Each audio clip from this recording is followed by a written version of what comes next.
Hey guys, Fox here. I got some Game Gots, and it's a smorgasbord of all kinds of different things, from imports to modern to retro. So let's go ahead and get started here. First up, I picked up a complete copy, but it's a box cup, Game Boy Link cable, and it still has the instructions and everything in it. So I thought this would be cool to add to the Game Boy collection to have one of these. I think there's one that comes in a box as well that's shaped kind of like the regular game box. But I don't know, I'll probably seek it out later. A few interesting things here that I picked up. It came along with something else I got, but I'll go ahead and show these off right now. And that is some Famicom Disk System games. And you can probably see the Famicom sitting over there, but we'll go over that. We got Super Mario Bros. 2, and on the other side of the disc has Hong Kong. Some of these discs can hold 2 games, one per side, or sometimes the game takes up both sides. But I like these. This is pretty interesting. It's pretty cool how you have the N and the I that's indented further. I think that was to combat piracy, stuff like that. But that got broken into eventually, and then when the costs of semiconductors and stuff like that came down, then it became that the cartridges ended up being cheaper than making these. So these pretty fell to the wayside, and the planned release of the disc system for the US was canceled. So there's a very brief history on Famicom Disk System stuff there. Another one I got here is the Legend of Zelda. Another interesting thing is I think the disc system had an extra channel for audio. So some of the music in these Famicom Disk System games is actually better than the Famicom or NES releases. And the last one that I got is Castlevania. These are pretty cool. I like these. This is kind of a neat part of Nintendo history here. So let's hope that that these games actually have what's on them, because these were rewritable. People could take these to kiosks and write new games to them for pretty cheap. So sometimes you lose that, but these should be original. Up next, I got one Game Boy game. Slow on the Game Boy games this month, but I got a copy of Lemmings from Ocean. It's pretty good, and it also came with the manual. Got a PS Vita game. I haven't been looking a lot for Vita or PSP titles, but every once in a while I'll find one that I want to add to the collection, and here I have Operation Babel, or whatever, New Tokyo Legacy.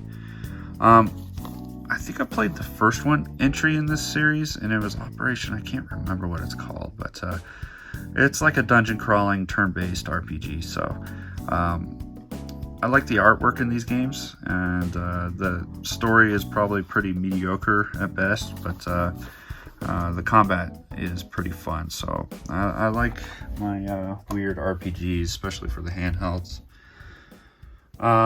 Next, I got some Switch games. I picked up Super Mario 3D World plus Bowser's Fury.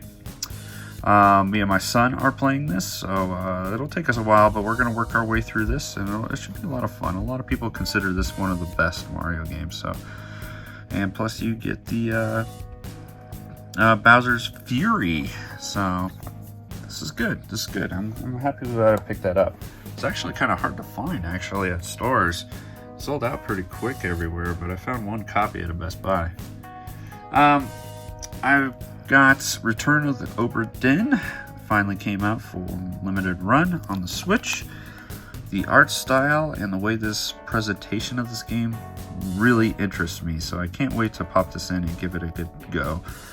It's not going to be a very long one, so this will be a nice palate cleanser between my really long RPGs, because I'm still working on Yakuza Like a Dragon, but I'm pretty far in it. Chapter 15, but I'm working on trying to get as much side content done as I can before I finish the story out. And here's the card. Got one that was recommended from a fellow YouTuber, Alex from Return to Mother Base. Wallachia.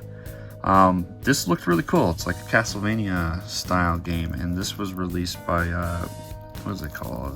Video Games New York, or New York Video Games, or something like that. Yeah, Video Games New York Soft. So a small little publishing company out there. So I picked this one up. It looks like a lot of fun. Nothing super fancy, but a pretty solid Metroidvania style game, or just a Castlevania game. So I like the artwork, and I think this would be a fun one to play. It also came with a couple, a postcard and a sticker. And last Switch game I got was Paper Mario and the Origami King. This was on sale recently when Nintendo released Super Mario 3D World with Bowser's Fury. All their other Mario games was on sale at Best Buy, so I went ahead and picked this one up. I hear mixed things about it. Either people really like this game or they really dislike the game.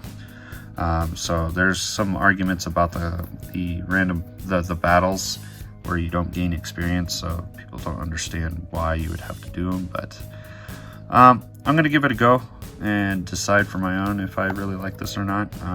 But we'll see. Not a lot of faith in Paper Mario much anymore. Got a PSP game.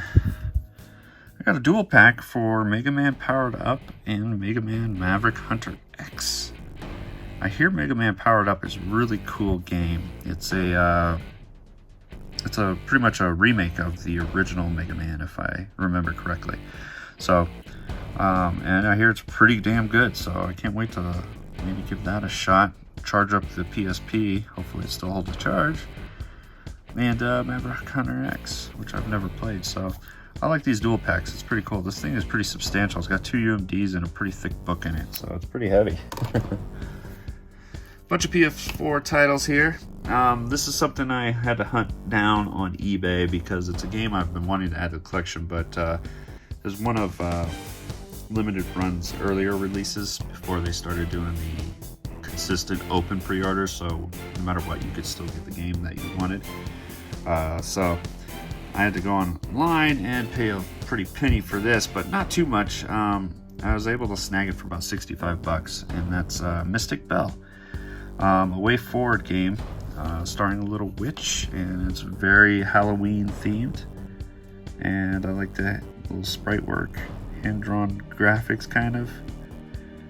I watched some gameplay of it and really like this, so I'm gonna save this as one of my games I'll play this fall in the spirit of Halloween. So, and I really like Way Forward games, so this is pretty cool. Can't wait to play that one. So let's see here. I got these 2 games I bought at a sale on Best Buy for $12 a piece. So excited to grab those. I got the Doom Slayers collection, which includes Doom, Doom 2, Doom 3, and Doom 2016. That's a pretty awesome bundle of games there. As a kid, I remember playing a lot of Doom 1 and 2. I never really played much of Doom 3 because it wasn't the style game I was like really into. That was more of like a suspenseful, like scary game. And I still have yet to play Doom 2016. Don't lynch me for that one. I will eventually get to it. So yeah, I thought that was a pretty good grab for $12. And I also picked up Sayonara Wild Hearts for $12. I hear a lot of positive things. This is kind of like a rhythm game, from what I understand. Really cool and unique art style. So this gets a lot of praise from fellow gamers. So why not give this one a shot? Up next, this one came out recently, and that's Ys 9 Monstrum Nox. I always have those weird subtitles. Oh, yeah. Anyways, the latest adventure of Adol here.